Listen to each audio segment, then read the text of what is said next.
Umndeni uthi ukuhlehliswa kwaleli cala akuwethusi futhi unethemba lokuthi buzokwenziwa ubulungiswa.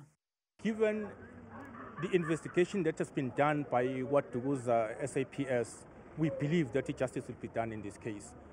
The amount of evidence that has been gathered by the investigating officers, seeing Colonel Mazibuwe and so forth, we believe that they did a very good groundwork that will make sure that the perpetrators rot in jail.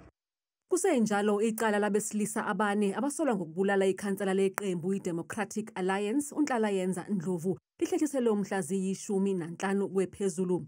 uNdlovu wadutshulwa wabulawa ngoZibandlela ka-2023 kanti kulabasolwa abane kubalwa nenkosi uSimphiwe Zuma ongumalume kaNdlovu oboshelwe leli cala ngesonto eledlule. Umndeni uthi usabela impilo yawo ngoba abantu abebegcwele enkantolo bangabalandeli benkosi uZuma osanda kuboshwa nosekwakhe uqhekeko emndenini. I'm not feeling safe anymore because actually with the whole family, because ever since the case has started, we've never seen such a tendency. They never came in numbers as they did today.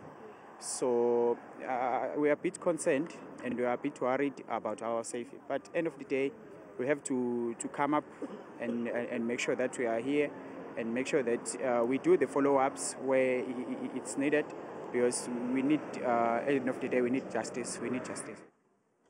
Kanti icala lokudlwengulwa kubulawe intombazanyana uLolitha Khowa obeneminyaka eyisikhombisa ubudala lihlehliselwe mhla zingama-20 kuyo lenyanga ukuze kuqinisekiswe ikheli labasolwa ababili uOdwa Jack noNokthula Matyesini.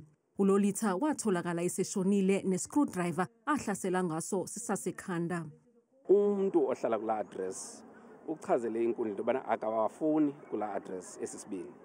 Nathi ke sesayichazela inkundla into bana besingafuni babaye kula address kuba elinye lamanqina ethu lihlala kula address. Bayeke bacela ukuba ityala limiswe khona ukuze bazame enye i-address abazithi bayinikeze inkundla aze umphandi ahambe ojongana nalo address.